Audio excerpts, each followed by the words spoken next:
from Matthew Henry's commentary on 1 Peter chapter 5, verse 8. Be sober, be vigilant, because your adversary the devil walks about like a roaring lion, seeking whom he may devour. Here the apostle does three things. He shows them their danger from an enemy more cruel and restless than even the worst of men, whom he describes by his characters and names. He is an adversary, that adversary of yours, not a common adversary, but an enemy that impledes you and litigates against you in your grand depending cause, and aims at your very souls. The devil, the grand accuser of all the brethren. This title is derived from a word which signifies to strike through, or to stab. He would strike malignity into our natures, and poison into our souls. If he could have struck these people with passion and murmuring in their sufferings, perhaps he might have drawn them to apostasy and ruin. He is a roaring lion, hungry, fierce, strong, and cruel, the fierce and greedy pursuer of souls. By his business, he walks about, seeking whom he may devour. His whole design is to devour and destroy souls. To this end, he is unwearied and restless in his malicious endeavors, for he always, night and day, goes about studying and contriving whom he may ensnare to their eternal ruin.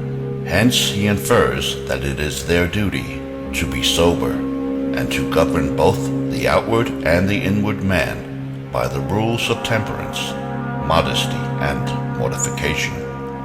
To be vigilant, not secure or careless, but rather suspicious of constant danger from the spiritual enemy, and, under that apprehension, to be watchful and diligent to prevent his designs and save our souls. To resist him steadfast in the faith. It was the faith of these people that Satan aimed at. If he could overturn their faith and draw them into apostasy, then he knew he should gain his point and ruin their souls. Therefore, to destroy their faith, he raises bitter persecutions and sets the grand potentates of the world against them. This strong trial and temptation they must resist by being well grounded, resolute, and steadfast in the faith. To encourage them to this, he tells them that their care was not singular, for they knew that the like afflictions befell their brothers in all parts of the world, and that all the people of God were their fellow soldiers in this warfare. Learn.